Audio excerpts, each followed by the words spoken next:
Chapter 126. What you trampled on, the path you have tread. 14. Yuan Li swings the blood wave fan. But, scatter. The blood storm he tries to summon disperses by Xiao Ran's command. This, damn it. Yuan Li clenches his teeth, veins bulging all over his body. And then, Yuan Li emits a bloody radiance. Flash. Dangerous. He's far more sinister than when he was in his old body, a completely different level of threat. I stand next to Xiao Ran, grasping the colorless glass sword and the formless sword together, and use the first form of severing mountain swordsmanship towards the bloody radiance. Flash. Whoosh. Tingling. After a moment of trembling hands, I glare at Yuan Li. Though greatly weakened under Xiao Ran's control, he is still a nascent soul cultivator, significantly stronger than his peers. He hasn't reached the late stage of nascent soul. Just like I distributed my power among the cursed dolls, he focused more on the cultivation of the so-called blood body than his own, hence not reaching the late stage of nascent soul. Instead, he created the blood body and added a millennium to his lifespan, which is no loss for him. Truly, the more one uncovers, the more sinister and formidable he becomes. But now, all of his cards are revealed. There is nothing more to worry about. The hidden power that the Byuk clan head mentioned must have been this blood body. Finally, if I just take down this body, it's over. I dash towards Yuan Li with blazing eyes, and Xiao Ran also forms a spell next to me. I wondered why this desert is so cold. Turns out there's so much yin energy sleeping beneath this land. At his spell, the base of Yuan Li's black castle beings to boil and bubble. Then, kia, quack. An enormous amount of yin energy erupts, and a terrifying number of vengeful souls and ghosts begin pouring out from under Yuan Li's black castle. Kia. With their emergence, the previously clear desert sky fills with yin energy, dark clouds gathering once more. How many thousands, tens of thousands, hundreds of thousands did you slaughter and devour, Senior Yuan Li? Even the elders who manage the livestock farms would shake their heads. Xiao Ran clicks his tongue and forms another spell. Yuan Li, with eyes blasting bloodlight, charges at Xiao Ran, but I, along with the other surviving core formation cultivators, including Qianmen Jin, block his path with lit eyes. I blame you, Bloodwood practitioner Yuan Li. Countless ghostly wails cry out Yuan Li's name. Xiao Ran too looks appalled, and the ghosts crawling out from under the black castle continue to multiply. Yuan Li's complexion darkens. This crazy. Why is a member of the Sea Dragon tribe practicing the methods of the Black Ghost Valley? I've told you, I'm a disciple of the Great Black Ghost Valley. Xiao Ran smiles and continues his spellcasting. And his spell becomes complete. I, Xi Ran, who hosts this ghost festival, call upon the spirits to reveal their reason for resentment. Yuan Li, kill Yuan Li. We were killed by the Bloodwood practitioner. Having heard your cries, I, Xiao Ran, disciple of Black Ghost Valley, offer you the opportunity to manifest in physical form and seek to assist you in your revenge. Please lend me your strength. Revenge. We can take revenge. Take revenge against him. Yuan Li, kia. Thousands of ghosts cry Yuan Li's name, howling in hordes. All around Xiao Ran, an enormous ghostly power erupts from within the ghost fog. It's definitely not a level of ghostly power Xiao Ran can produce alone. Disciple of the Black Ghost Valley, Xiao Ran. Hosting this festival and swearing in the name of the Nether Crossing ship, offers you the chance to manifest and aid your revenge. But you too must swear to lend your strength against him. Xiao Ran's voice echoes in all directions, and Yuan Li bursts into laughter. I see what spell you're trying to cast. That's a heavenly being level technique, can someone like you even handle it? But Xiao Ran ignores Yuan Li's words and continues on. And then, kia, qua, kugugugugu. Around Xiao Ran, surrounded by ghost fog. From somewhere afar, immense power flows from the Nether Crossing ship, pouring into the thousands of ghosts slaughtered by Yuan Li. If everything went as planned, Song Jin would have anchored the Nether Crossing ship deep in the ocean. After gathering the yin and ghostly energy of the deep sea through the Nether Crossing ship, it was planned to be transmitted to Xiao Ran via the ship's teleportation array. Whoosh, tens of thousands of ghosts gain strength and wail. Then, as Xiao Ran completes his spell, tens of thousands of ghosts rush into his body. Xiao Ran's aura begins to surge dramatically. The power of tens of thousands of ghosts converge into Xiao Ran. Yuan Li shouts with a tense voice. Fool, you won't be able to contain that power. Just explode and die, foolish sea dragon. Then, Master, please come, Xiao Ran calls out while looking at the ghost fog. SSSHHH. I shudder as I feel every hair on my body stand. Another soul, not Co Ran's, is present in his upper dantian. The attaching spirit great spell.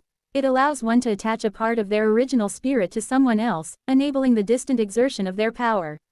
Cough. I find it hard to breathe and collapse on the spot. Not just me. Even Cheongmin Jungjin and numerous core formation cultivators who were blocking Yuan Li, all suddenly fell to their knees, overwhelmed. Even Yuan Li, who is full of vigor, trembles violently. Ah! Song Jin, the elder of Black Ghost Valley and a heavenly being cultivator, has gathered tens of thousands of vengeful ghosts that Yuan Li had slaughtered.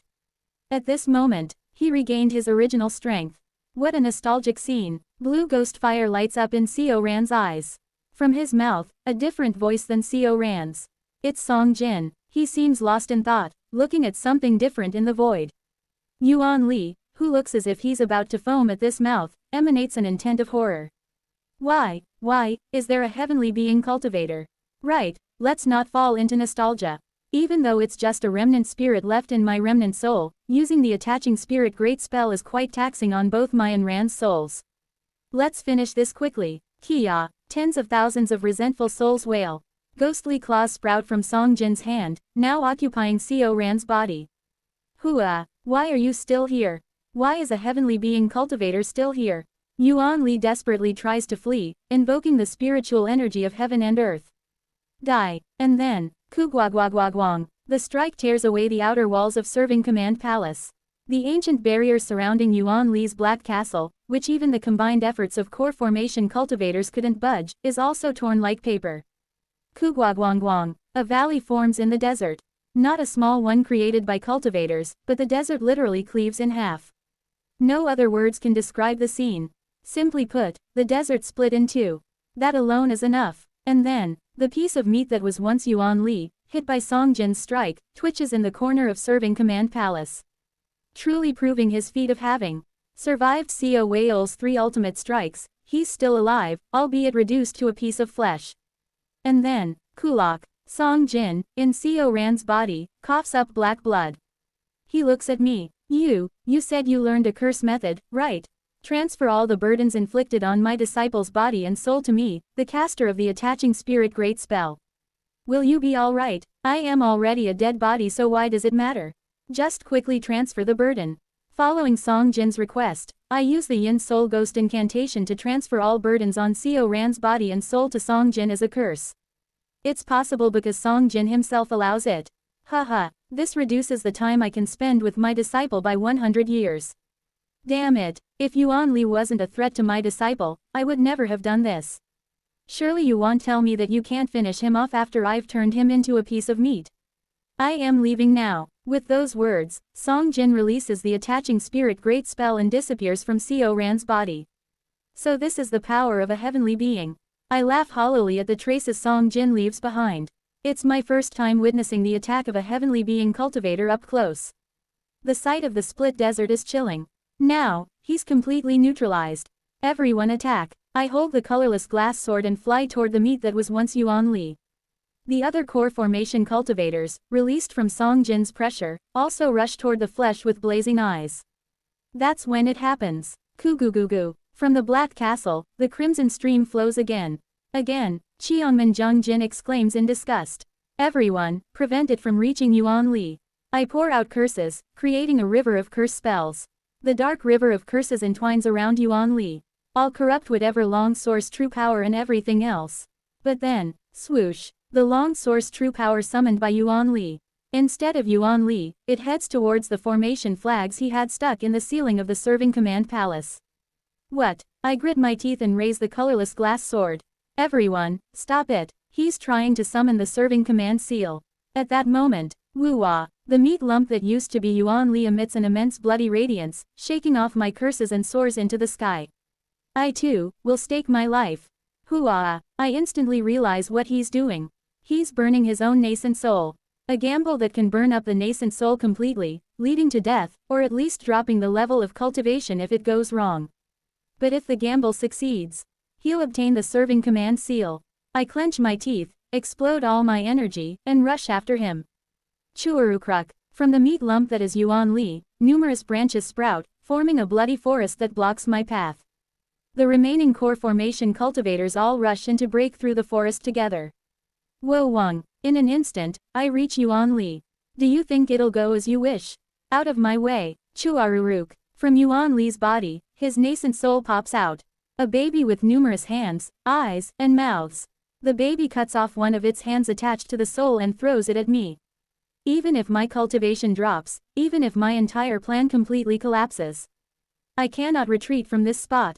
Boom! The sacrificed arm of the nascent soul explodes massively, engulfing me. Severing mountain swordsmanship, severing mountain. Kugwagwagwa. I pierce through the explosion, chasing after Yuan Li. Neglecting defense and focusing solely on breaking through the explosion, the skin on my entire body peels off. But thanks to the life force of a core formation cultivator and the effect of the spirit nectar's enhanced regeneration, my skin quickly heals. Flash. His formation activates. The last floor of Serving Command Palace collapses, and finally, pot. The Serving Command seal appears in the sky of the Serving Command Palace. Tot. I gulp down as many of the liquors I have remaining in my storage artifact. White red wine, enhancing the connection with my Dharma treasures. Dream Lotus Elixir, increasing the speed of my Dharma treasures. Red Moon Dew, strengthening my power. And then, boom, Yuan Li, in the form of a baby nascent soul, explodes all his hands, eyes, and mouths. Flash. In an instant, Yuan Li gains tremendous power by damaging his nascent soul. After drinking numerous immortal wines and focusing all that power into a single point, I throw the colorless glass sword. My sword and Yuan Li's hand reach the Serving Command seal at the same time. And at that moment, stop, Co Ran's voice reaches Yuan Li. Yuan Li's body freezes in place. My colorless glass sword deflects the Serving Command seal and hits it far away. This is the end. I charge towards Yuan Li, unfolding the ultimate technique of severing mountain swordsmanship, severing mountain. Pot. At that moment, a bloody light begins to glow. Parararic. Quote. Exclamation mark quote. The formation flags Yuan Li had infused with long source true power. Destroying all floors of Serving Command Palace, the flags still floating in the air move, surrounding and holding the far-flung Serving Command seal. Simultaneously, Chuaruraric. From one side of the meat lump, tentacle-like tendrils sprout, grabbing the Serving Command seal. I am the master of the Serving Command seal. Rumble. Fortune has tilted in my favor. His cockroach-like persistence finally succeeded in grabbing the Serving Command seal. Chuaruruk. He regenerates his body. Drip, drip. Yuan Li, as always, still hides his face behind the black mask. However, blood flows from beneath. Clearly not in a good state. But, he is laughing. The blood body I have hidden, all my long source true power. I have used them all. Even going as far to damage my nascent soul, reducing my cultivation to the early stage. Having gone this far to seize heavenly fate, if I can't defeat you all, call me a damned pig. He's got the Serving Command seal. I still clench my teeth and charge at him. But with something as metaphysical as fate, he can't recover his strength. He's near death and hasn't been able to regain his strength. I'll kill him and snatch the Serving Command seal. At that moment, rumble, Serving Command Palace begins to collapse. After being hit by Song Jin's attack and even losing the Serving Command seal to Yuan Li, the exterior walls of Serving Command Palace slowly crumble. Those fragments begin to fall precisely towards me. Boom boom, I slash through the debris of the exterior walls. But strangely, no debris falls towards Yuan Li, and he smoothly flies past me. I slash the formless sword at him, but precisely between him and me, the debris of Serving Command Palace falls, and my formless sword misses him. What is this? My eyes widen in confusion. Foolish boy, it seems the heavens are on my side. Co Ran orders Yuan Li. Kneel. But, Yuan Li, holding the Serving Command seal, just laughs. Oh, my. Coincidentally, it seems all the essence blood of the Sea Dragon King in my body evaporated when I was hit by the attack of the Heavenly Being Cultivator. It's truly a coincidence. What? Boom. Yuan Li emits blood light. Co Ran is swept away by the blood light straight into the Black Castle. Yuan Li follows Co Ran out of Serving Command Palace, and strangely, the collapsing Serving Command Palace stops breaking down the moment Yuan Li leaves. Crack. I finally manage to escape the bombardment of debris. What is this? This isn't some striking coincidence. It's as if the entire world is standing on his side. And then, the ghost of Song Jin watching the situation from my embrace suddenly starts howling. Damn it, that cockroach-like bastard, surviving from getting hit by even that and getting his hands on the serving command seal. It's Song Jin's voice. He urgently speaks to me. You, look around, how many remaining ghosts are there around us? Prompted by Song Jin's voice, I widen my perception and survey the surroundings. But perhaps because everything had been exhausted by Song Jin's strike, there are almost no remaining ghosts or resentful souls. Almost none. Damn it, if there were as many ghosts as before, I could have snatched back the serving command seal and whatever else. Damn it, Song Jin curses and then cuts off the communication. I quickly follow after Seo Ran and Yuan Li into the Black Castle. Just then, cultivator Seo, .. question mark. Under the debris of serving command palace, I hear the voice of Byuk Moon Seong. Cultivator Byuk, he is half buried under the debris. No, the problem isn't that he is half buried, but rather, like Buk Hyunghwa, his lower body is missing somewhere. Only a quarter of his body remains. Nevertheless, he is still alive due to the tenacious life force of a core formation cultivator. However, his golden core, it's shattered. He is about to die soon. Byuk Moon Seong fumbles his mouth and speaks to me. I won't hold you long, since it's urgent. This. He pulls out a small glass shard from his chest and hands it to me. That is, a glass sculpture carved from inside a centipede den with a cursed doll. It's a shard of that sculpture. I loved her too, but compared to you, perhaps my love wasn't that deep. Rather, if I hadn't been resentful of you for stealing her from me, I might have given up chasing after her in a few years. But anyhow, she was my first love. Please. He clenches his teeth and hands me the glass shard. Avenge her, I beg you. I clench my teeth and take the shard he hands me. Understood. Rest well. With that, Byuk Moon Seong closes his eyes. I leave Byuk Moon Seong behind and enter the castle with the surviving core formation cultivators. Whoosh. Inside the Black Castle, the air is thick with the smell of blood. I swiftly fly towards where I sense movement. The center of the castle. The grand hall there. I head to that place, where the smell of blood is the strongest, where a few survivors have gathered. Soon, I see Yuan Li entangling Seo Ran with blood. Kugugugu. I clench my teeth. Yuan Li is leisurely holding the serving command seal. Externally, he is just a nascent soul at the initial stage, a very weak and early nascent soul. But internally, he has risen back to the level of a mid-stage nascent soul. Entering my castle to confront me, who holds the serving command seal. Admirable courage, but all of you who injured me to the point of damaging my nascent soul will be reduced to a handful of Longsource true power.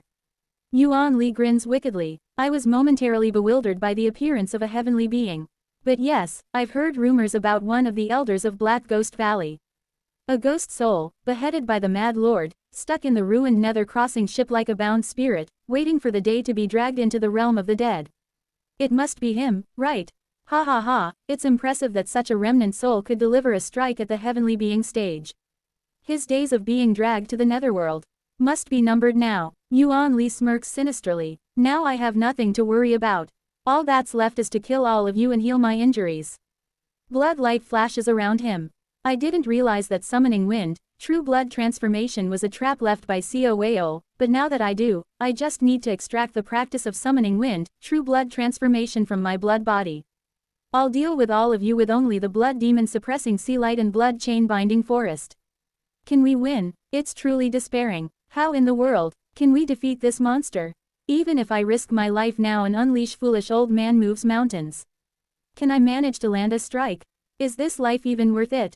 That's when, wriggle, the ghost left in my arms by Song Jin starts to speak again. What's the situation inside? Alerted by Song Jin's voice, Yuan Li's body shudders. Seo Ran is captured, and Yuan Li is showing off his mid-nascent soul cultivation while holding the serving command seal. I see. It's going to be a bit noisy, so make sure you protect Seo Ran well. Just then, boom, with a sound as if the heavens are tearing apart, one side of the Black Castle's wall collapses. A massive shockwave whirls through the hall, and I shield Seo Ran from the debris and shockwave headed his way. And then, I realize the identity of the surprise. Yuan Li and I both utter its name. Nether crossing ship. It's a completely ruined, dark wreck. Song Jin rammed the Nether crossing ship into Yuan Li's castle for his disciple. Barrier. And then, the debris from the nether crossing ship flies and forms some sort of formation around Seo Ran. Yuan Li, reminded of his dreadful experience at the hands of Song Jin, stands stiffly. Anyone who wants to live, get into the barrier I've set up. I'll let everyone in except that Yuan Li bastard. Kugugugu. Song Jin, gripping the helm of the nether crossing ship, burns with ghost fire and speaks. Since my last move used up a lot of the time I can remain in this world, I might as well leave now. Ma master. Seo Ran calls out to Song Jin in a desperate voice. Song Jin looks fondly at Seo Ran. Disciple, remember this well. The will of Black Ghost Valley is not in the nether crossing ship but in the people who reside inside. Swish. Song Jin pulls out a dark pearl. It's the space-breaking bead. The serving command seal is frightening, but there are 3 ways to counter it. First, a fate stronger than the serving command seal. Second, overwhelming power. And third, no, you can't. Space-breaking beetle. As the descendant of the Sea Dragon King, I command you, do not respond to my master's command. Kugugugugu. The nether crossing ship begins to vibrate. History. If it's something with a long history, it can resist fate. Experience the nether crossing ship's history of 500,000 years.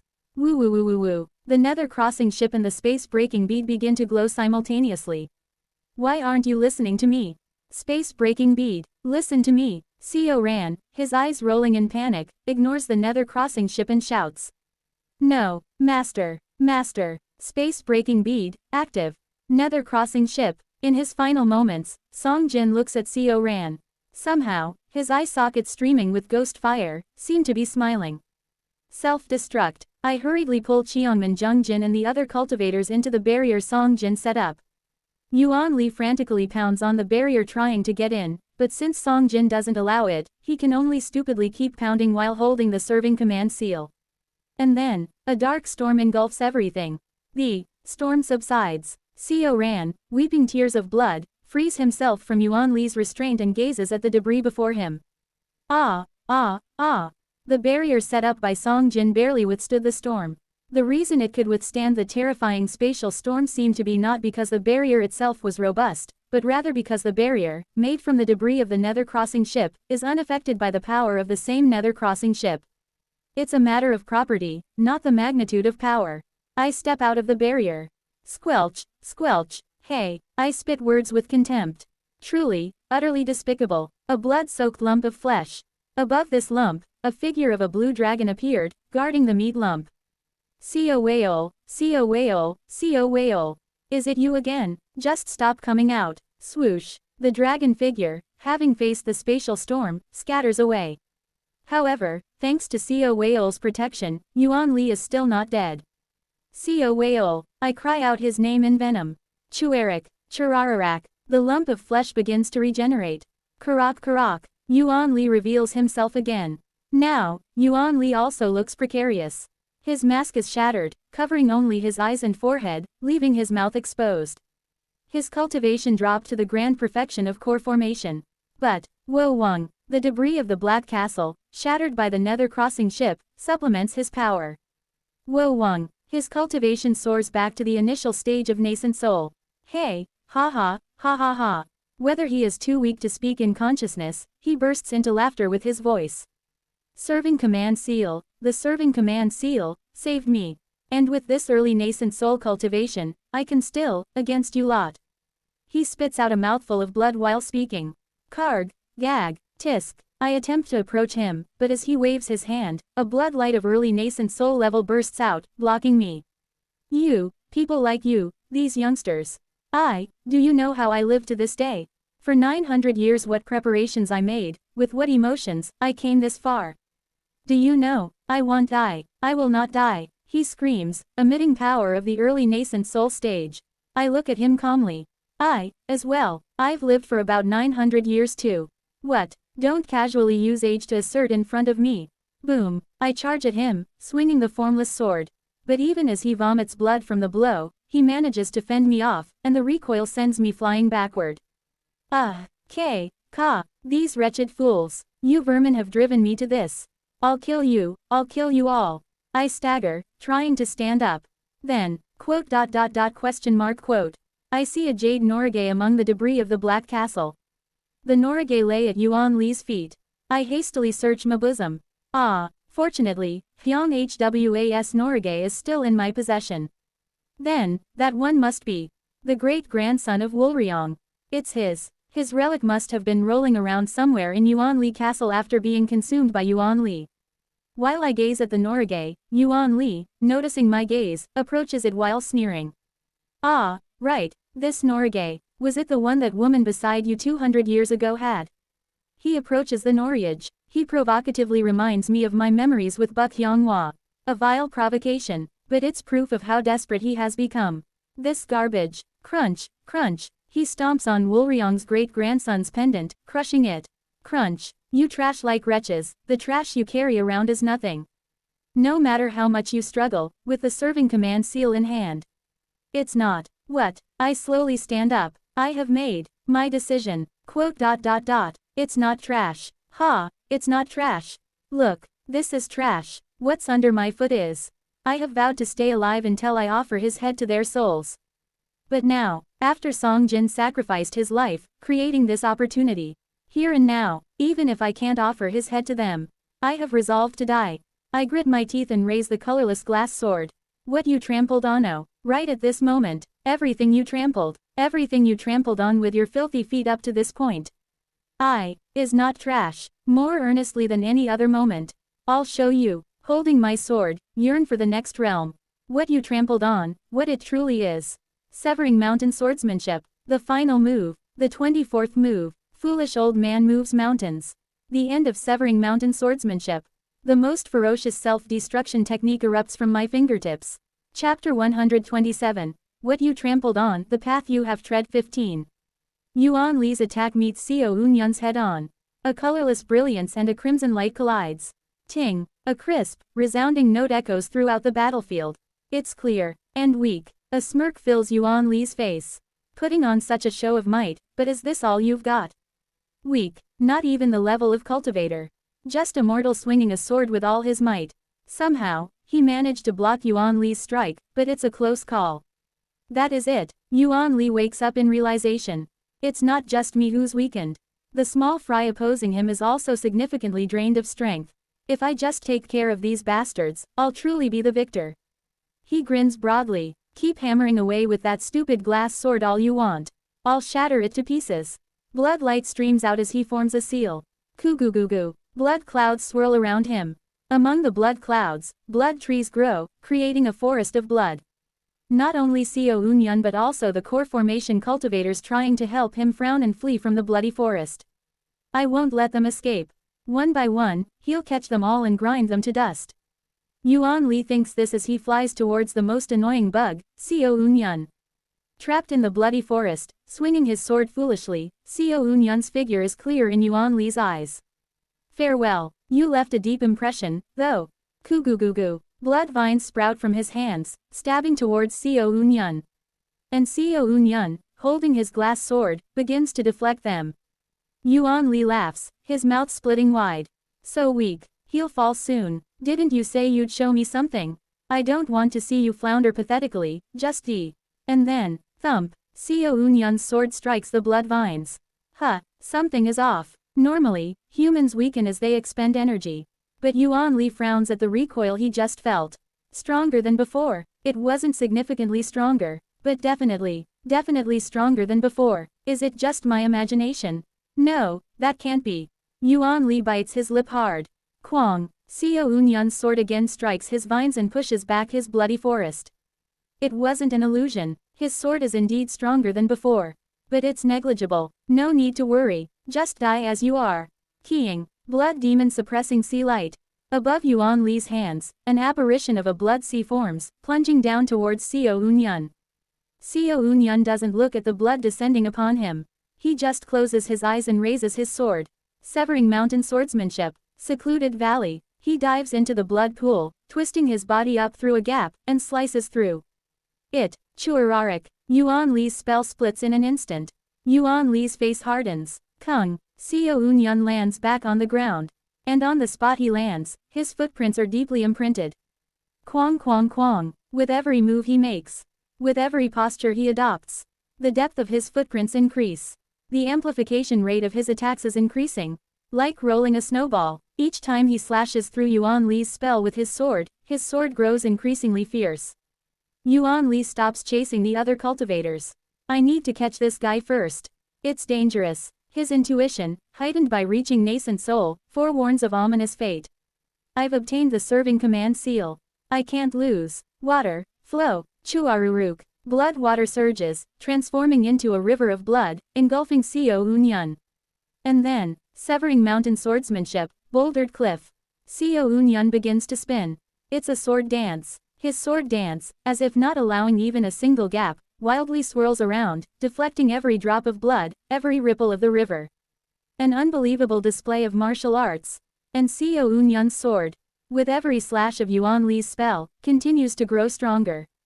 Slowly but steadily, the final move of severing mountain swordsmanship. Foolish old man moves mountain as a technique as follows. First, using endless mountains beyond mountains, it prevents any trace of one's energy from leaking out. Second, while maintaining that state, it uses the 21st move, Heavenly Lake, to absorb all residual flow and power generated from clashes with the opponent. Third, applying Echoing Valley, it integrates the opponent's power into one's own and unleashes it back. Fourth, concentrating all those intricate forces into a single point with Mountain Tiger, it forcibly suppresses the backlash. Fifth, it distributes the burden applied to the body as much as possible using layered mountains and mountain and valley transformation, dissipating it into the ground.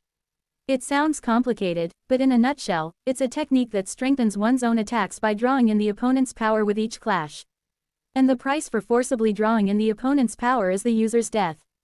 Therefore, a martial artist using foolish old man moves mountain keeps getting stronger as they fight, but eventually explodes and dies due to the inability to suppress the power they've gathered. Kwang, absorbing Yuan Li's attack with my technique and then countering with that power. Using the principle of endless mountains beyond mountains, I don't waste any energy in my counterattack but return it back to my opponent. Gradually, my attacks grow stronger. Before long, instead of being overwhelmed by Yuan Li's spells, I am blocking it head-on. With foolish old man moves mountains, each clash with the opponent at the very least strengthens me by a bit. And I have had thousands of clashes with Yuan Li. Pukwick. Unable to bear the enormous power surging through my body starts to burst open in various places. But the beauty of being a cultivator is Sururuk. The regeneration ability is beyond human. The duration I can maintain foolish old man moves mountains differs from when Kim Young-hoon uses it. Kwang. My footprints deepen further. And then, I take a step forward. Re-up. My cleave tears through Yuan Li's forest, paving a path. His forest tries to regenerate, but I take another step and swing my sword again. I am no longer just defensively blocking his techniques in one spot. I am clearly advancing towards him. What is this? Yuan Li clenches his teeth and draws his dagger Dharma. Treasure. Kiok. He brings out his blood-colored spear and the Ghost King made of blood mist is summoned. Chuerik. Cutting his own finger to feed the Ghost King, it blazes red and grows fiercer. It charges at me, spear in hand, through the forest I have torn apart. I close my eyes. Blood is flowing from my entire body, making it almost impossible to see. Let's return to the basics of when I first learned martial arts.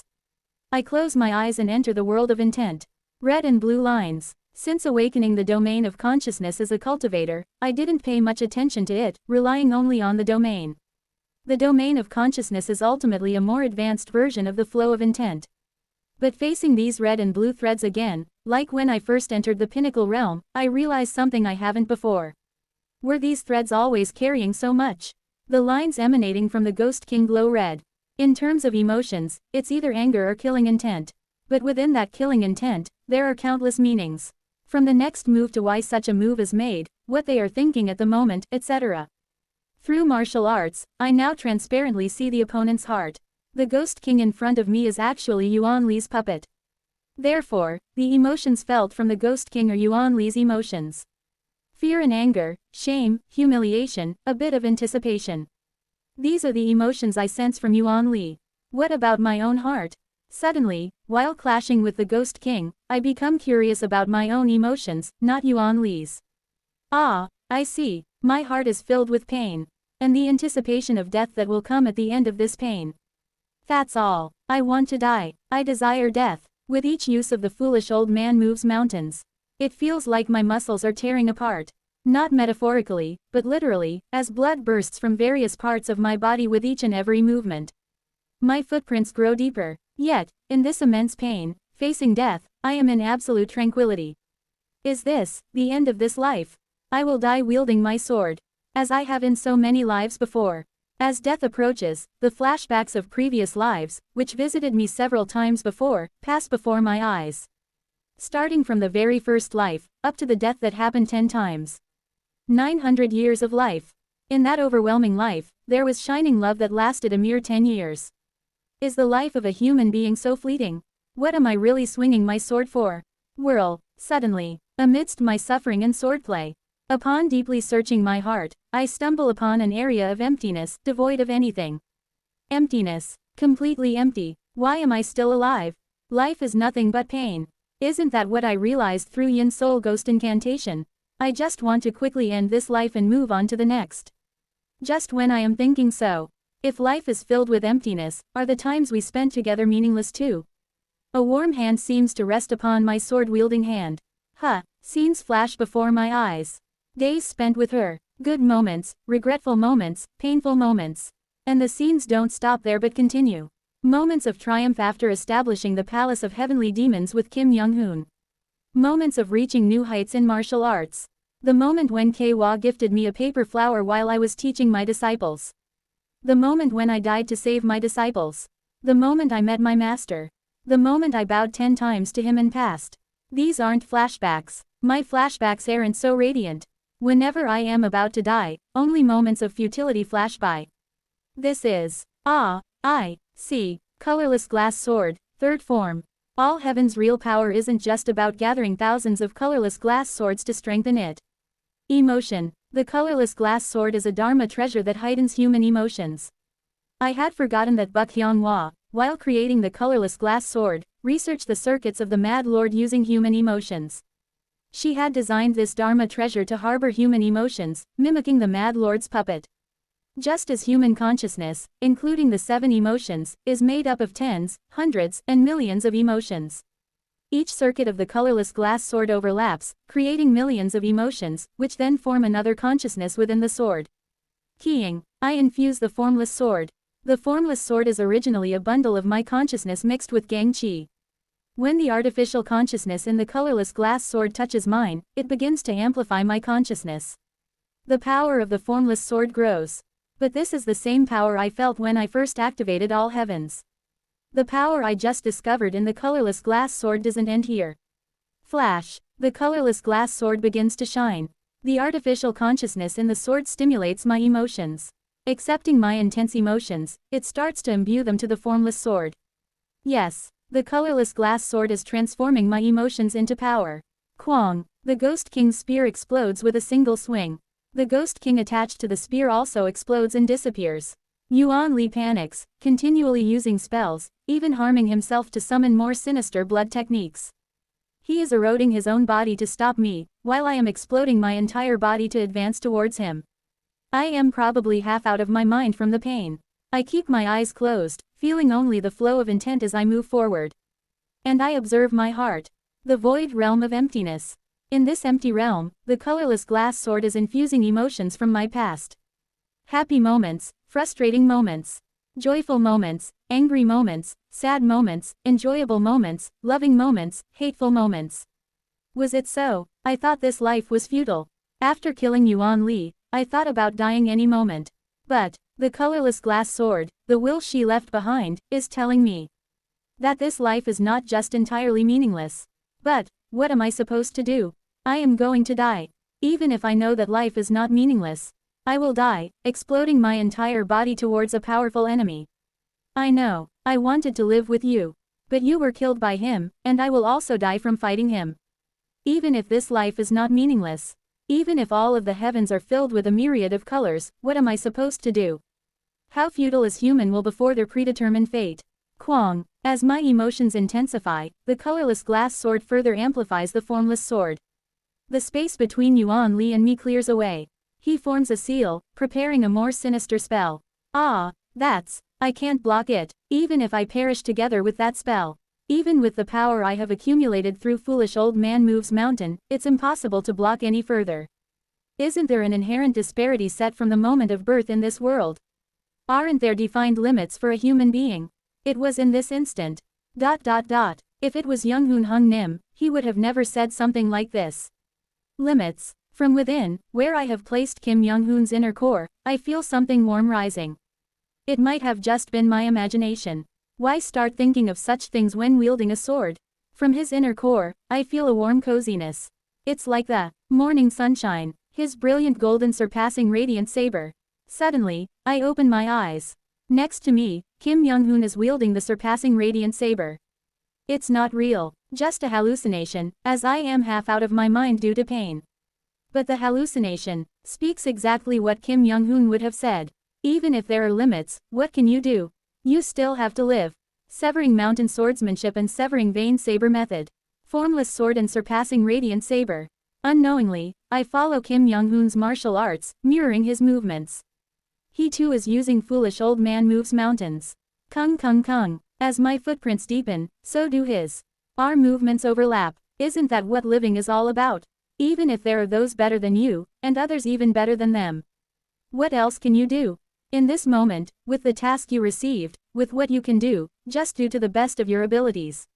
What is this conversation? It isn't the hallucination speaking. It's a real conversation, something I remember hearing at the company. Do you know the reason why martial arts and life are not different? The hallucination smiles at me and speaks. Since you were born into this body, don't think about limits. Beyond the hallucination, I see the image of Kim Young-hoon and myself before crossing into this world. In this moment, with the task you received, with what you can do. Short memories of Kim Young-hoon overlap with the voice of the hallucination. Just go forward without distractions. Just do your best. A gentle, yet calloused hand pushes me from behind. Kim Young-hoon, who leads ahead, pulls me forward. Yes, let go of distractions. Even if there are limits called fate from birth. What can be done about it? Right here, right now. Do what can be done to the best of my abilities. Now that I know life isn't meaningless, I won't think about the limits imposed by fate anymore. Just wield the sword. I look at the colorless glass sword in my hand and the formless sword overlapping it. They are my life. Then, I look again at the figure unfolding foolish old man moves mountains beside me. It isn't Kim Young-hoon. It's my face. The hallucination approaches and overlaps with me. Ah, I see. All this time, I have been following Kim Young-hoon's footsteps. Everything I see before me. I have been endlessly chasing the footsteps Kim Young-hoon left in the last moments of his life. But, what I thought was Kim Young-hoon dancing beside me was myself all along. And Kim Young-hoon's voice is now coming from behind. Look ahead, Seo Eun-yun. A frail hand, along with a steadfast one, simultaneously pushes my back. Believe in the path you have tread. Only now do I realize why I failed to see the next realm in my past life. It wasn't about the pain Yuan Li caused. I was just following Kim Young-hoon. From beyond the path to heavens, our paths have diverged, unbeknownst to me. It's okay not to be as fast. My sword doesn't have to be golden. It doesn't need to split space. So, I realize I stand at the very end of the path tread by Kim Young-hoon. Let's go to the next. Stepping beyond this point, I will be diverging from the path he has walked. Young-hoon Hung Nim, I will step upon the path you have walked. But still, let's go forward. I, moving further from the path tread by Kim Young-hoon, shout from within this realm I step onto. Beyond the path. Sorry, Hung Nim, I will name this realm myself. In honor of the path you tread. And to mark this place where I took my first step. Treading heaven, on behalf of Kim Young-hoon's will, I roar vigorously.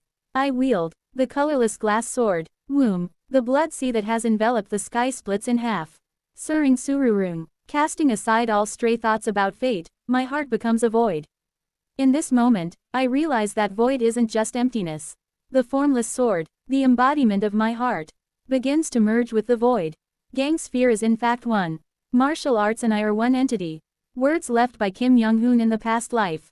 Now I understand. Splitting the gang sphere according to the logic of heaven, earth, and man, realizing they are all me, I merge the gang sphere into the formless sword.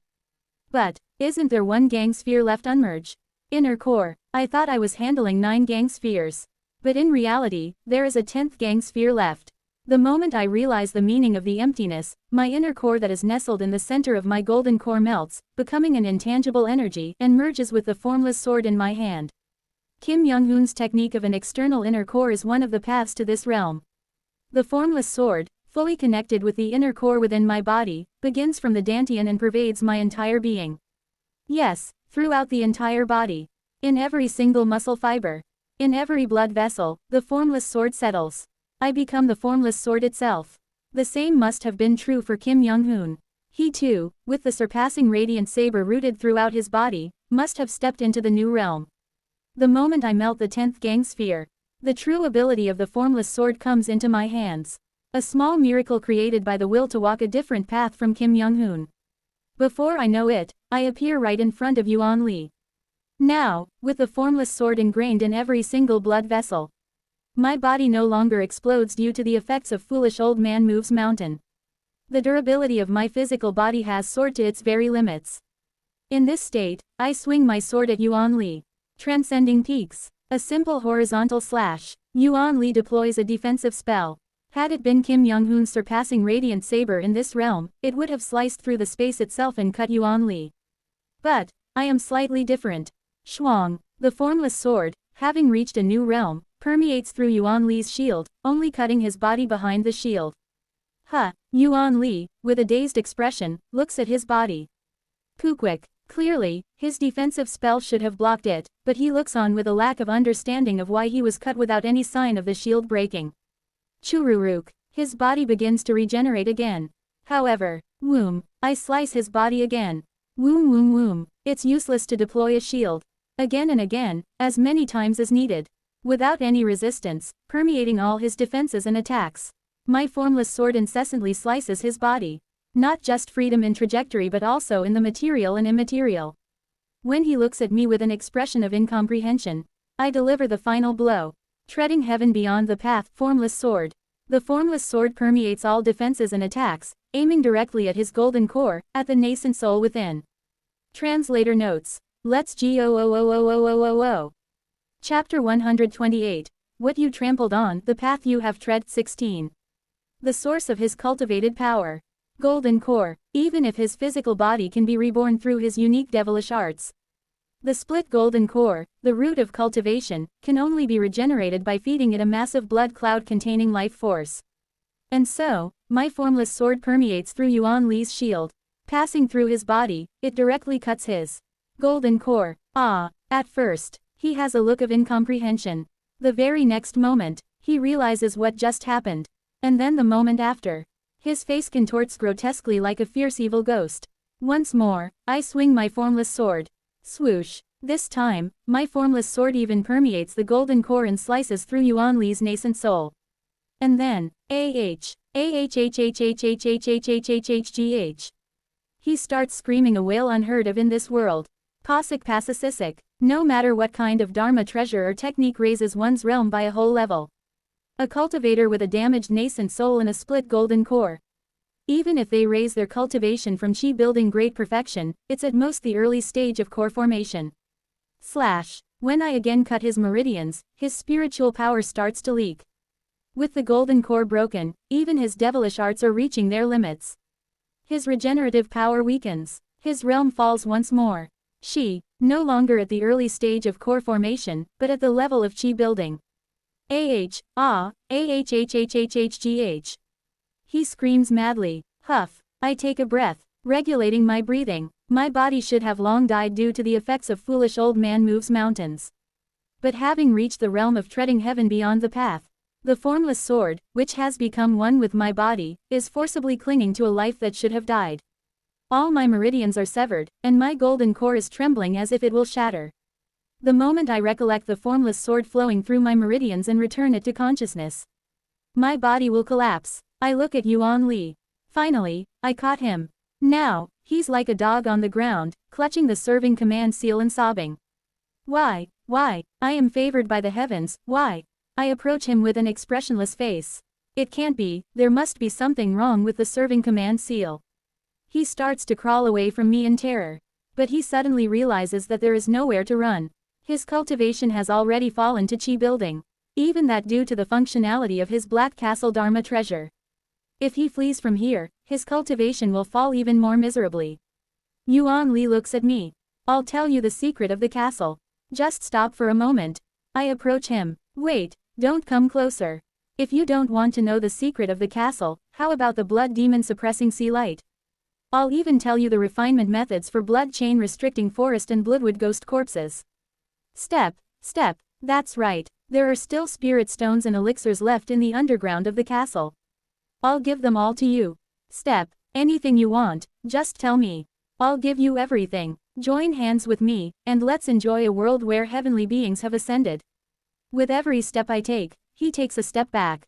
I'll reveal the hidden story of the serving command seal. Calm down, just tell me what you want. What you want, and then, I finally reach him. I kick his leg out from under him. Thud, exclamation mark. Kuog. With my kick imbued with the formless sword, both of his legs are cleanly severed. He falls to the ground, screaming. Are you planning on torturing me? He forces a smile and looks up at me. Chuaruk, that cockroach-like regeneration. It hasn't completely disappeared yet, and is slowly regenerating his legs. It's useless. You see, I won't die just from my body exploding. Didn't I tell you? I survived even after taking Seo Whale's 3 moves. This level of pain is nothing if I just use the sensation blocking technique recorded in Blood Demon. Suppressing sea light. Wung. I clench the void. In my hand, a translucent red banner appears. 5 elements blood curse banner. A banner of pain, used for placing restrictions or torturing an opponent.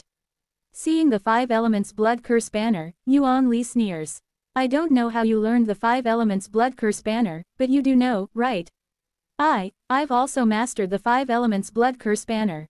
If you're planning to torture me or place restrictions on me with it's not a good idea. I am not affected by the blood curse banners. How about we stop this meaningless conversation and talk about something else? Zwang. The 5 elements blood curse banner in my hand begins to be imbued with the Yin Soul Ghost incantation. Tiny curse spells contaminate the 5 elements blood curse banner. After a while, the 5 elements blood curse banner morphs into a flag of utter darkness instead of one dyed in shades of blood. I created an entirely new technique by merging the curse spells from the Yin Soul Ghost incantation, which govern pain, with aspects of the spell that control agony within the 5 elements blood curse banner. This is possible because of my extreme proficiency in understanding pain through the Yin Soul Ghost incantation. Black Ghost Curse Banner. I name the newly created flag. Looking down at the flustered Yuan Li, whose legs have just regenerated. I stab the Black Ghost Curse Banner directly into one of his legs. Exclamation mark. Yuan Li can't even scream properly. His face instantly turns as pale as a white snow. His claims about being able to block pain means nothing. The pain inflicted by my curse spells surpasses his understanding. I summon another Black Ghost Curse Banner. The 5 elements blood curse banner doesn't work, but, how about this one? Exclamation mark. You look like you're satisfied. Thud. I plant the Black Ghost Curse Banner into his other leg. Both legs are pinned down by the Black Ghost Curse Banners, immobilizing him. Yuan Li falls to the ground, foaming at his mouth, writhing in pain. Don't worry, I'll just plant a few more and then finish you off. Wriggle. Yuan Li, with his eyes rolled back and foam bubbling, looks at me. Then, puff, he forms a seal with his hands and explodes his own legs, using the force of the explosion to get away. But he doesn't get far. Just a few steps. It's a ridiculous situation, but I don't feel like laughing. I told you not to worry too much. I'll just plant a few more Black Ghost Curse Banners and won't torture you severely. With an expressionless face, I walk towards him, holding a black flag in one hand. Yuan Li, with both legs severed, tries desperately to crawl away from me. It seems his pure spiritual force is almost depleted as his regeneration is slower than before. I'll just crush your remaining golden core, pull out your limbs and throw them to the east, west, north, and south, and tear apart the rest of your body. Wiggle. He struggles to crawl away from me. I'll just scatter the remaining pieces of your nascent soul and leave behind your head. Don't worry, I won't torture you more than I said I will. Wiggle. With both hands, I hold up the Black Ghost Curse Banner and approach him. Kukwik. Exclamation mark. I plant the black ghost curse banner into his thigh. Next, I embed black flags all over his lower body. To prevent him from escaping any further. His split golden core, where could it be? I begin searching for the location of his golden core with the intention to plant the black ghost curse banner. He begs, "SP spare me, please spare me. I'll tell you everything about the Bloodwood method. You can even enslave me. Blood demon suppressing sea light, blood chain binding forest, everything related to the castle, the serving command seal. I'll tell you everything, even if you torture, please spare me." Quote. "Jew, just don't kill me, I'll do anything. How about this?" He fumbles with his black mask half remaining on his face. His body shape starts to change slightly. And when he takes his hand away from his face, he's transformed into a beautiful woman. Yuan Li's voice becomes frail. "This blood body can switch between male and female. I can serve you in either form. Please, just let me serve you. Do as you wish. Please, just spare me." Quote. "Any kind of beauty is possible. Do you prefer mature ones? Or a bit younger? Please, just let me serve you. I want to live." With an expressionless face, I approach him, grab his hair, and mutter. "I'm not interested in beauty birthed from shredded human lives. Place please. How about this?" Wriggle. He starts to change into a familiar face. "If you can't forget the woman who was with you then, I can serve you in that face too." I let go of his hair and stood up. And before he completely transforms into her face, I kicked his upper body as is. Quick. His upper body bursts open. Squelch. He squeezes out his last regenerative power, slowly regenerating his upper body. Looking down at him regenerating his face, I speak disdainfully. "Shut your mouth. If you open that disgusting mouth one more time, I'll tear out your jaw." Wriggle. Realizing I meant it, he changes his face. A face without eyes, nose, mouth, or ears. A complete no face. That is Yuan Li's true face. Neither male, female, nor even human. Just a filthy devil, the essence of Yuan Li. "Don't worry. As I said, I won't torture you. I am." Expressionlessly looking at his faceless face, I continue. "I am trying to give you a blessing right now." Quick. I pin down both of his arms with the black ghost curse banner and slowly speak. "Being able to conclude life is a great blessing. Right now, I'm about to give you such an overly generous blessing." He looks to have something to say, but due to my threat of tearing out his jaw, he just writhes his face without opening his mouth. "You two must have had a hard time getting here. I'll let you forget everything. Let you lay down everything, and rest." Thud. It's when I fully embed the last black ghost curse banner into the location of his crumbling dantian. Crack. Only a mouth appears on his no face. Yuan Li screams as if in agony.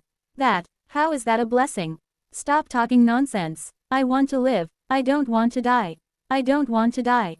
Silently, I begin to tear off his limbs one by one. Yet, even as his limbs are being torn off, he screams in a voice filled with terror. "Please, just torture me instead. No, please torture me. Spare me. Even if you torture me and violate me, just spare me, just spare me. Why must I die? Of course, I want to torture you too. But," I look up at the sky expressionlessly and continue. "Right now, at this very moment, even if it's just a second earlier, how many resentful souls yearning for your death might there be? The countless ones who died in bitterness because of you, they must be eagerly waiting for you in the netherworld. So, I can't delay any longer." I tear off his arms and throw them to the south and north. "I don't want to die. There's nothing after death, I tell you.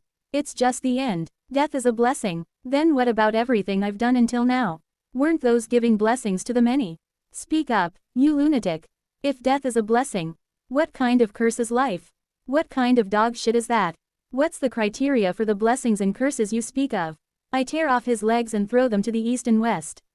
"What's the difference between a blessing and a curse? According to you, I've only given blessings. Why am I being punished as if I've been spreading curses everywhere? Don't make me laugh. You just want revenge against me." Chueric. I begin to tear his body apart bit by bit. "Don't talk lunacy about killing me as an act of mercy. Please spare me." "No, I'm sorry." As his body gradually vanishes, his fear intensifies. Yuan Li screams even louder. I'm sorry. It's all my fault. Please spare me. Please don't do this. Stop, please stop." And finally, Churik, his body is completely torn apart. I'll live, his nearly disintegrated, scattered nascent soul emerges, frantically trying to escape. I reach out my hand. Slash. The formless sword slices Yuan Li's nascent soul directly. Fizz. His nascent soul scatters completely. I pick up Yuan Li's head. Faceless, with only a screaming mouth. I wrap his grotesque and bizarre head in the red cloak he had been wearing. Step, slowly, I walk out, pushing aside the debris. Cultivator Seo. Beyond the debris, I see core formation cultivators tending to their wounds. I show them the cloak containing Yuan Li's head. Relief appears in their eyes. Finally, that old monster. Cheonmin Youngjin's face shows a mix of emotions. Relief, accomplishment, vengeance, regret. Feelings I can't describe. None of the core formation cultivators are unscathed. All of them are either maimed or severely injured. For now, Cultivator Seo, it seems we can't immediately return to our clans, and we will probably need a few weeks to recover our strength here. Cheonmin Youngjin speaks to me.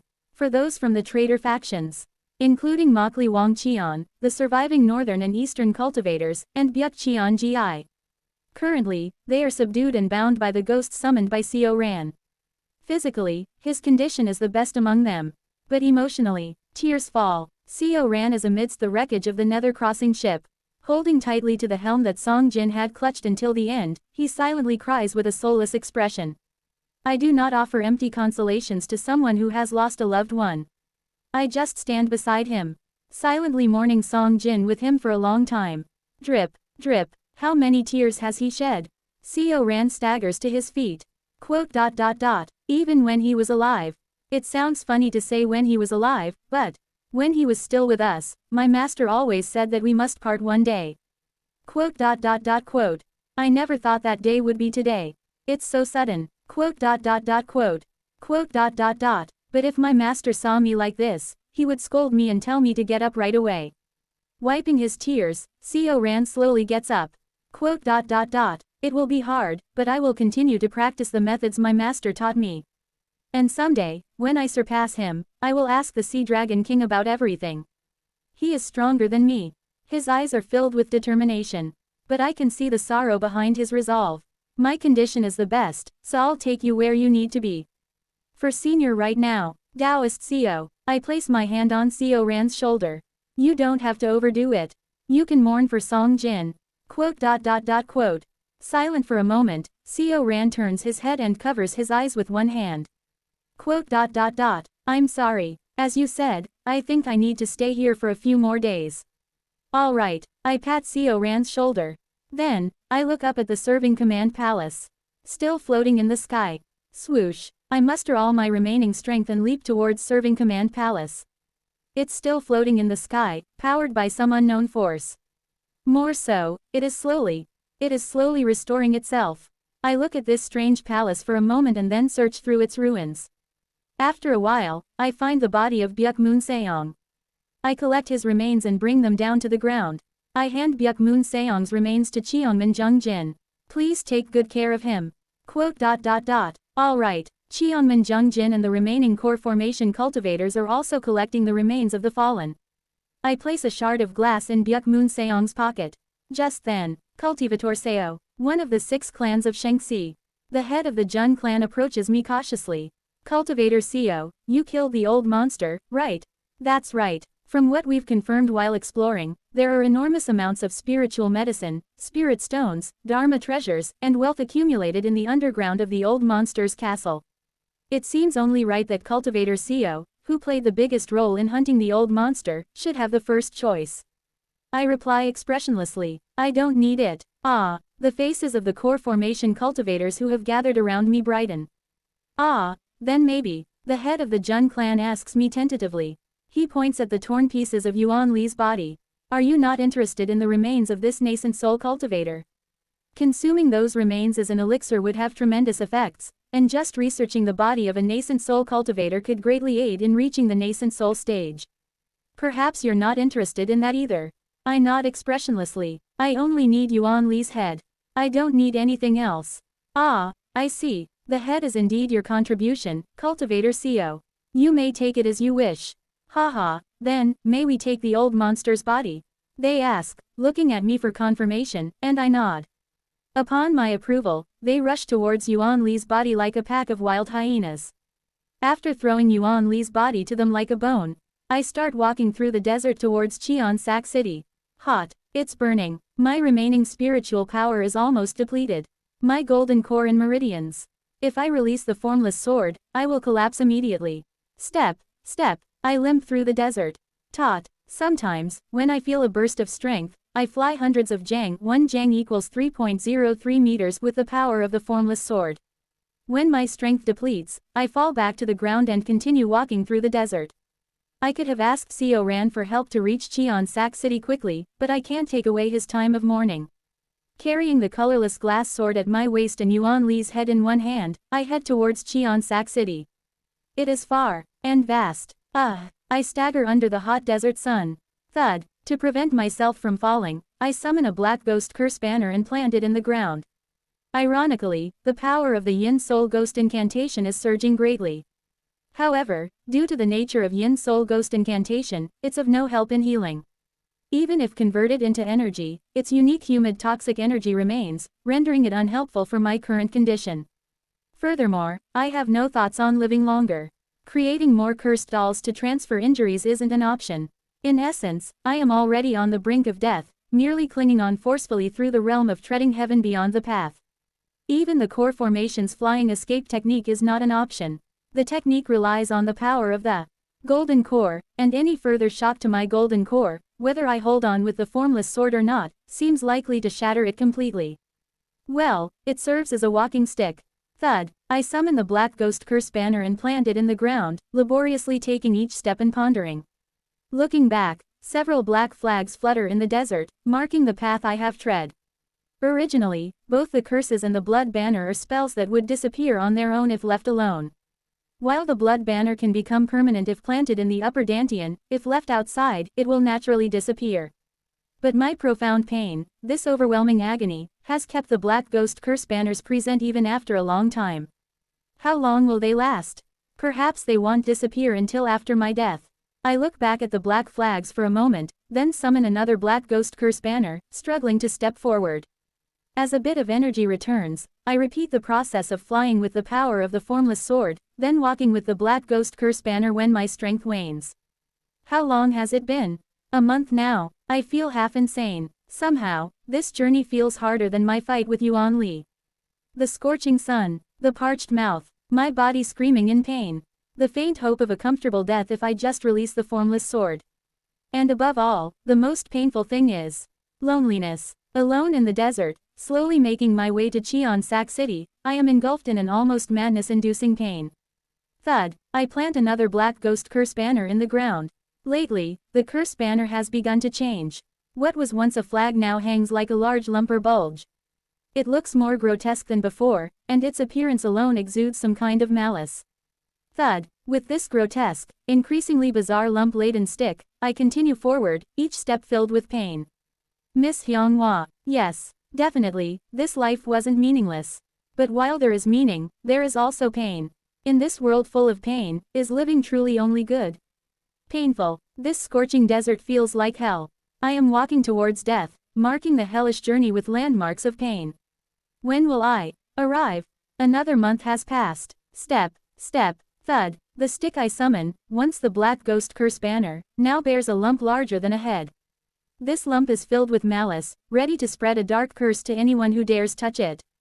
Now, even if I die, it's doubtful whether this dense lump of malice will disappear. I don't know anymore. In a world already filled with agony, what difference will a few more bizarre lumps of malice make? Thud. I plant the lump-laden stick into the ground, supporting my body to keep from falling, and inhale deeply. Wo Wang. A bit of energy returns. I fly again with the formless sword. When I fly for a while, far away, I see something familiar. And then, thump. Eventually, unable to keep up my strength, I collapse right from the air. Is there any meaning in reaching that place? I just want to rest peacefully. Thud. I summon another stick and plant it in the ground. Still, let's go a little further. I definitely, in front of them. I swore to offer this guy's head. Thump, thump, thump. How many times have I marked this milestone of pain, limping along? Before I know it, Cheonsak City is getting closer. Blink. Question mark. Just now, something seemed to have stood in front of me. Was it just my imagination? Wo Wang, a sandstorm blows. Through the sandstorm, I see someone's footprints in front of me disappearing.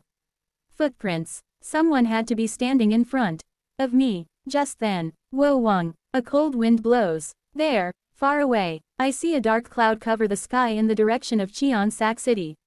The dark clouds spread around, and soon it rains everywhere. Swoosh. Rain is falling in the desert.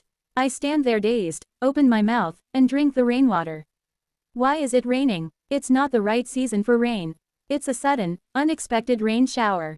As I limp along, surely, on the grounds of Cheonsak City, which should be in ruins. Some white can be seen. I, with a foolish expression, ignore the body-tearing pain, and start to run to make sure. I am at a loss for words. Thump, thump, thump thump thump. I ran through the desert. And finally, having reached Cheonsak City, I look around with vacant eyes. Pale figures are waiting for me. All those who were massacred by Yuan Li, who died in Cheonsak City. Buk Jongho and Cheongman Ryong smile kindly at me through the rain. Quote. I silently gaze at them. And then, slowly, I lay down Yuan Li's head. Tremble, tremble, tremble.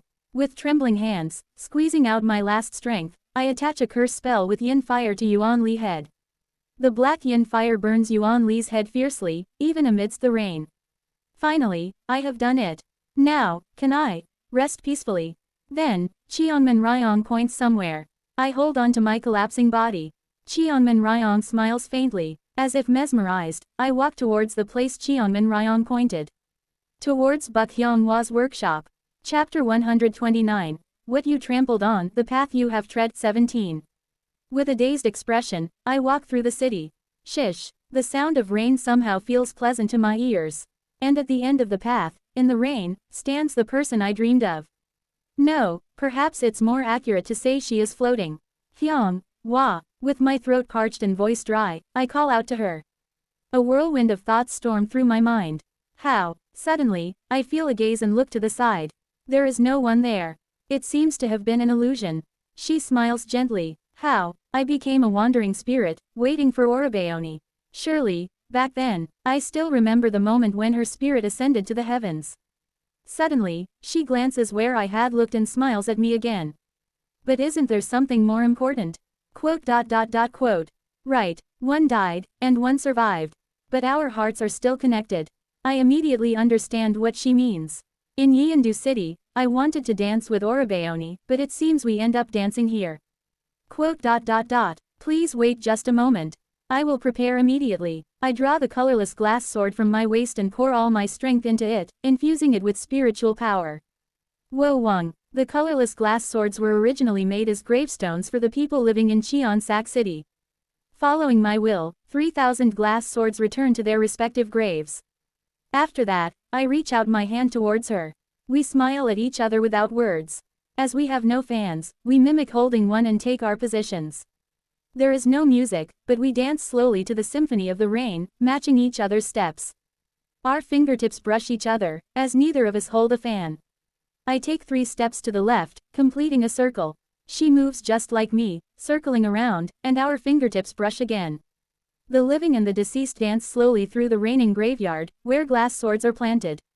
Wo Wang. The spectating souls slowly turn into orbs of light and ascend to the heavens one by one. Cheongman Ryong, Buk Jongho, and countless friends and neighbors, excluding Kim Young-hoon, appear. As their souls disappear, the rain gradually stops, and the clouds in the sky begin to recede. Just like the festival back then, I bring my hand to her face. Without the veil, my fingertips lightly brush her face. Our fingertips touch again. The sky is purple, the sunset is fading, and the night sky is beginning to rise. We take 3 steps to the right, completing another circle. Our fingertips brush several times, and finally, we return to our original positions. Drip, drip, tears fall. Surprisingly, it's not the black tears I have shed for 200 years. For the first time in 200 years, I am crying clear tears. I look at Wang Hua in a daze. I can't imagine living in a world without you.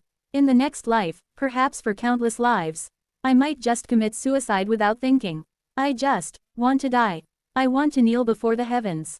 begging with my hands, pleading. Please, please kill me. Now, I truly wish to die.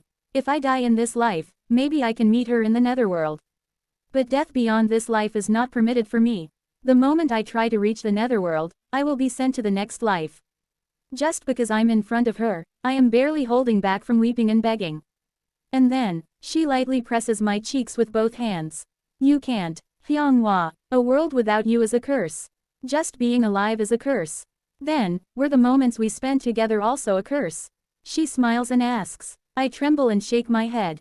It wasn't. Then, was everything I left behind also a curse and suffering? She points at the colorless glass swords and asks. I shake my head again. Then, she closes her eyes and brings her lips towards mine. She kisses me. I stand stunned, feeling her cold, surreal lips for a moment.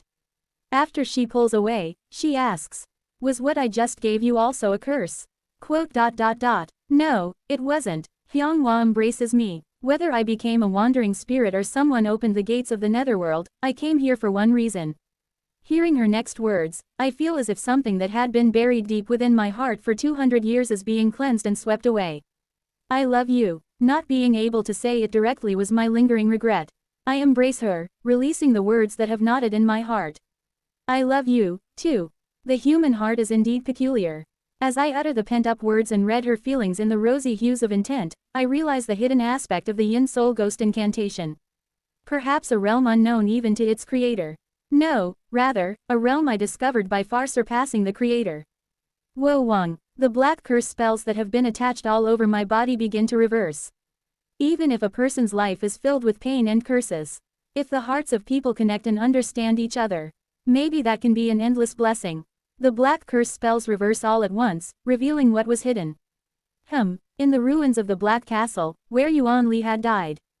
Core formation cultivators still scavenge through the remains for the treasures Yuan Li had hidden. The nascent soul-old monster's abode keeps yielding more treasures. We almost died, but it was worth it. But where did cultivator Seo Ran go?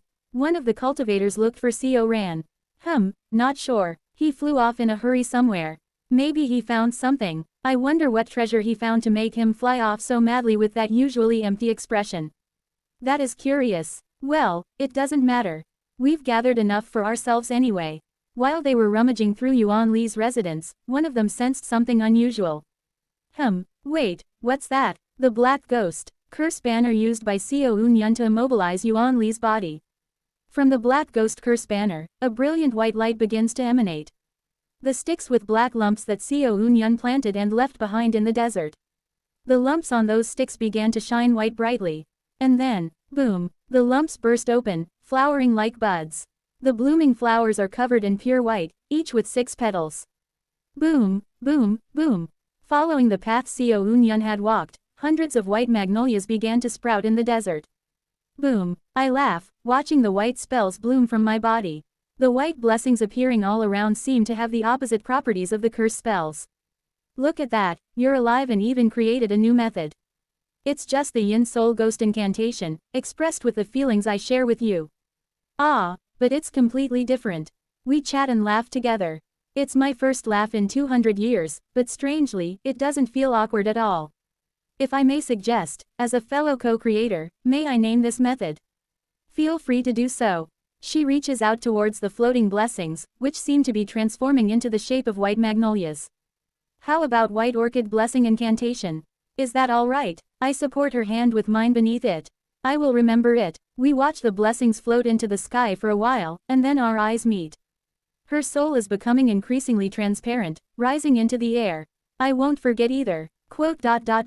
Yes, I can't control my trembling voice.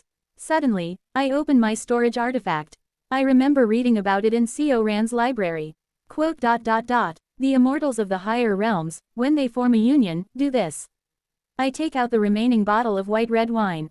Will it be all right? As she floats higher, she nods. I rummage through my storage artifact.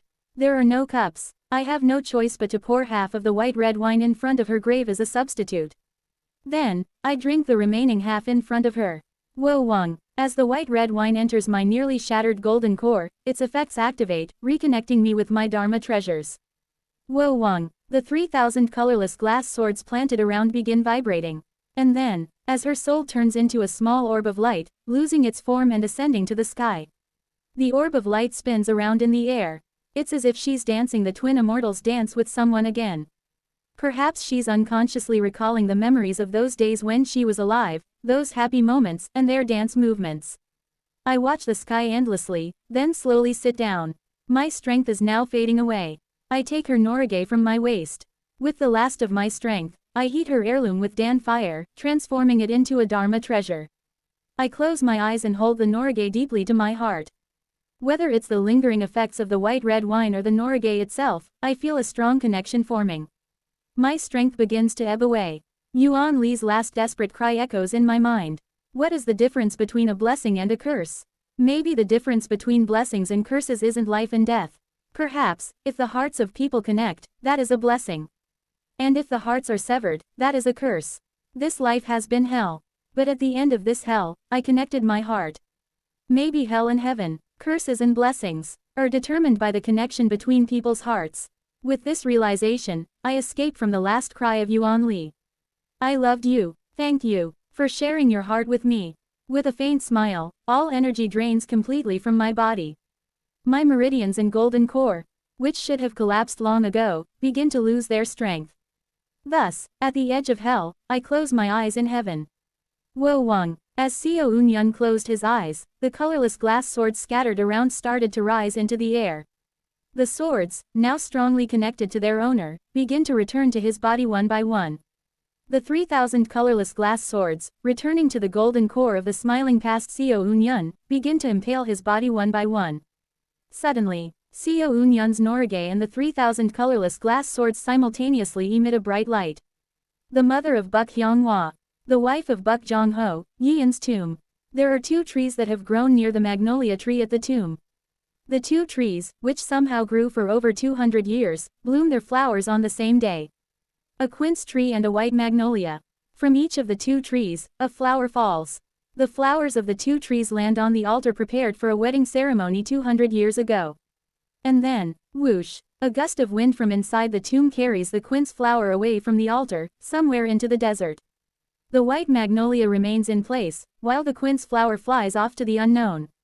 This is Xiao Unyun's 11th return. Chapter 130, 11th Cycle's First Day. Blink. I slowly opened my eyes.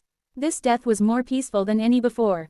And at the same time, the most painful one. Drip. Tears fall, but I wipe them away and regain my composure. At the end of my life, I fully felt her heart. She wished that I would not die but live. She hoped that I would no longer be sad. Going forward, it will be impossible not to feel sadness in life. But, let's not torment myself to the point of collapse. Because she would be sad. With that resolution, I form a hand seal.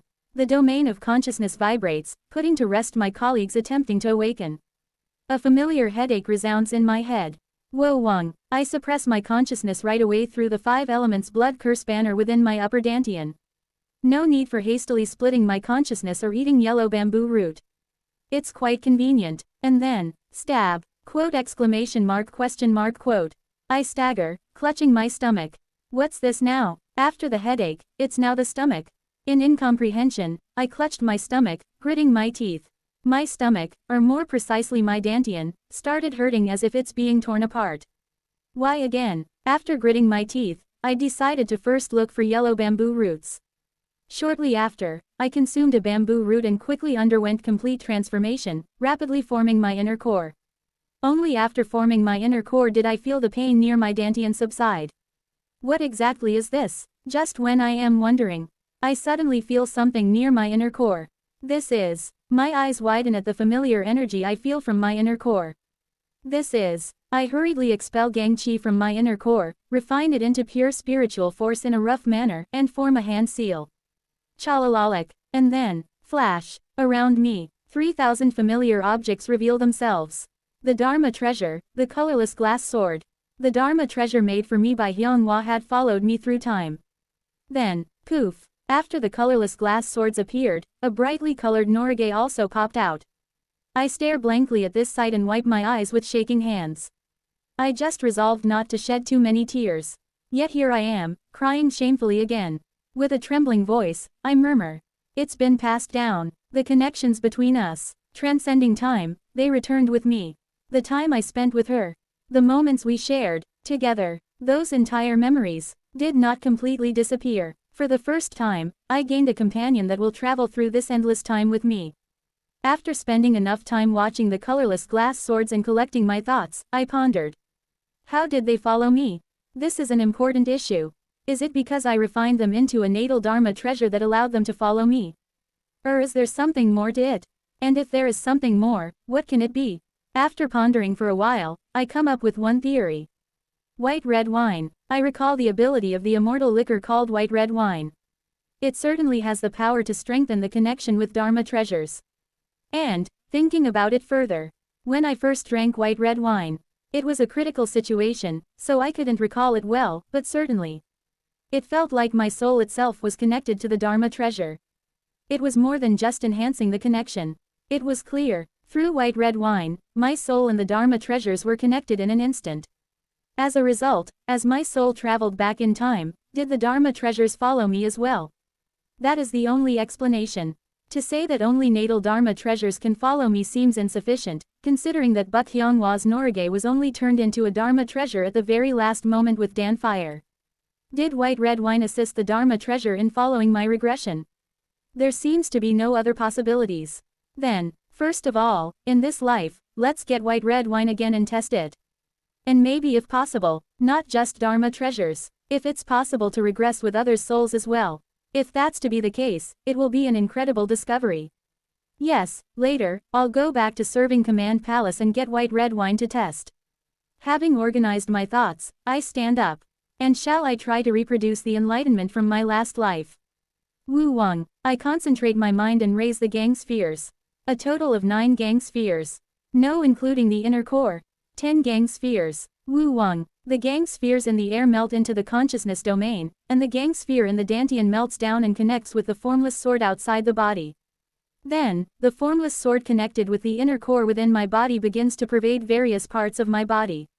Once again, that familiar feeling takes over my whole body. The feeling of the formless sword inhabiting each and every muscle fiber and blood vessel. It's as if I have become a chi-building cultivator, isn't it? Chi-building cultivators have gang chi flowing in their meridians, just like in this realm, a martial artist has the enlightenment of beyond the path to heaven flowing in their entire body. And that means, perhaps, from treading heaven beyond the path, martial artists can also increase their lifespan. I can't confirm my lifespan yet as I have not performed the chi refining 7 stars ritual, but I have a feeling that this is the case. For now, I decide to explore a bit more about what I gained by entering treading heaven beyond the path. Just then, a familiar figure appears. That's right, I knew you would show up. I exchange the familiar question and answer with the fox again. The fox, insistent on devouring me 3 times over, makes me sigh slightly. If that's the case, let me test the capability of the treading heaven realm on you. Question mark. And then, Kwong, I rush towards the fox and kick it. Keek. The fox screams and is flung away. The first ability of treading heaven beyond the path. Since my body has completely synchronized with the formless sword, any part of my body used for attack leaves the same trace as if I used the formless sword. After the first attack and realizing the difference between us, the fox looks defeated. But I don't care and rush towards it again. Kwong, although my body has completely synchronized with the formless sword, it's still very much possible to wield it as I originally did. The fox, after being hit for the second time, shows a significant droop in its tail. The second ability of treading heaven. The basic offensive and defensive capabilities have improved significantly. Whether it's because I am using all 10 gang spheres or because it is directly connected to my life force. The limit of power I can draw from the formless sword seems to have increased. Additionally, I had to always hold the formless sword to accelerate, but now that I am one with the formless sword, acceleration is possible just by existing. The acceleration itself is far faster than a simple 10x speed. Kwong, as I quickly charge and strike the fox, it seems to realize it can't fully respond to me anymore and looks at me with fearful eyes. It gauges the distance between us and then, compressing its consciousness around its body, flees even faster. The third ability of treading heaven beyond the path. In the past, when I only held the formless sword, I mainly flew through the air using void steps. Because I couldn't use the flying escape technique like core formation cultivators, long-distance flying was difficult, and chasing after them using void steps had its limits. But now, being completely one with the formless sword, I can fly through the air swiftly, much like using the flying escape technique. Swoosh bang, I chase after the fleeing fox. Transforming myself into the formless sword, I impale it. The impact is so significant that it quakes the earth, given the fox's size. The fox tries to resist, but I extend my hand towards its chest. Wu Wang, the last ability of treading heaven beyond the path. Shwaak, my hand touches the vicinity of the fox's chest, and its body stiffens. At first glance, it looks like I am merely touching the fox's chest. In reality, the formless sword extended from my hand and passed through the fox's hide and flesh, reaching its demon core and making its presence known. If the first to third abilities correspond to the understanding of all gang spheres are one, and martial arts and I are one entity, as told by Younghoon Hung Nim. The last ability is my point of differentiation. Younghoon Hung Nim cut through space. And I, who had mimicked Kim Younghoon's surpassing radiant saber, also succeeded in cutting through space, albeit momentarily. Therefore, the power attained when reaching treading heaven beyond the path with the surpassing radiant saber seems to be cutting space or space escape. It's likely due to the difference in what he and I are pursuing. He wants to surpass light, and I want to escape everything. Hence, if the surpassing radiant saber transcends space, it truly surpasses light, and if the formless sword can selectively cut through anything, it truly escapes all limits. Please forgive me. The fox, trembling all over, pleads to me. What should I do? Right now, I can use the formless sword infiltrated into the fox's body to extract its demon core immediately. In fact, the few times I wrestled with this fox were just to test the capabilities of the treading heaven realm. From the beginning, I could have extracted the fox demon core in less than a second. I ponder the fox's fate for a moment and then remove my hand from its chest. It's all right, I forgive you. Thank you, thank you. The fox bows its head in gratitude and then dashes away over the mountains. I still harbor some resentment towards the fox. Though in my last life, having suffered such immense pain, the anguish inflicted by the fox had largely faded from my memory. And once is enough to teach it a lesson. I smirk. It feels like only yesterday that the fox had torn off my arm, but now I have grown strong enough to extract its demon core in a second without any effort. Of course, this is because I practiced for 400 years after reaching beyond the path to heaven. I slowly return to my companions. Using a consciousness technique, I begin transferring the knowledge of the record of transcending cultivation and exhausting martial arts and the enlightenments reaching treading heaven beyond the path to Kim Young-hoon.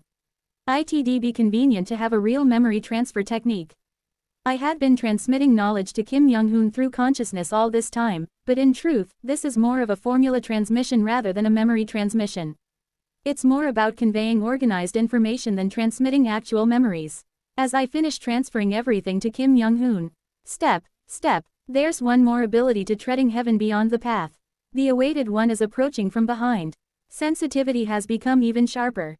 Detecting the approach of the fox demon and the flow of intent was clearer and more detailed than before. In the past, I might not have noticed his approach. But now, at this level, it seems permissible to notice. I stand up and bow respectfully. This cultivator junior, Seo Un-yun, greets Senior Mad Lord Jo Yeon. Watching you fight with the fox was interesting. The reason I had a noisy fight with the demon fox, creating a lot of commotion when I could have ended it in 1 second was for one reason. To attract the Mad Lord. You're a strange one indeed. You're not a nascent soul cultivator, but how can you play with a mid-core formation fox as if it's a toy doll? Moreover, is that some kind of body refining technique? Your consciousness seems to be enveloping your physical body. Fascinating, truly fascinating.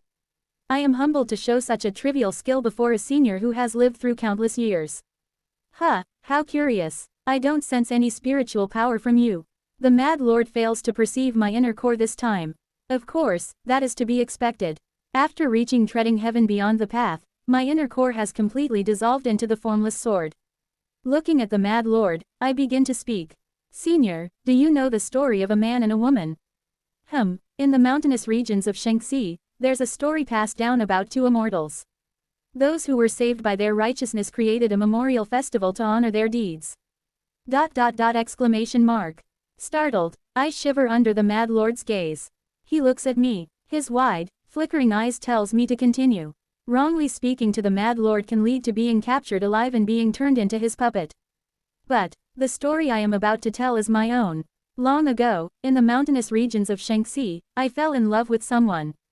Thus, I recount my story to the Mad Lord, omitting the parts regarding regression. And so, I embraced the remains of my beloved and swore. I will tear apart the limbs of that man, scatter them in the 4 directions, shred his body and feed it to dogs, and then offer his head at the memorial of my beloved. The Mad Lord continues to look at me with those shimmering eyes. To an outsider, it'd be unclear whether he is listening to the story or glaring at me. But I can tell from his intent. It worked. The Mad Lord speaks. What was that man's name? Bloodwood practitioner Yuan Li. He is located in the heaven-treading desert along these coordinates. Living in a black castle, he is a nascent soul cultivator hiding his true power. Is that so? Chew, chew chew chew chew. Suddenly, the hunchback old man starts biting and chewing his fingers, saliva dripping from his chin. The Mad Lord, in this state, meets my gaze with sparkling eyes. Lead the way. 11th cycle's first day. What was supposed to be a story to perhaps gain some help from the Mad Lord regarding a distant curse, set forth a journey with the Mad Lord to Yuan Li's castle.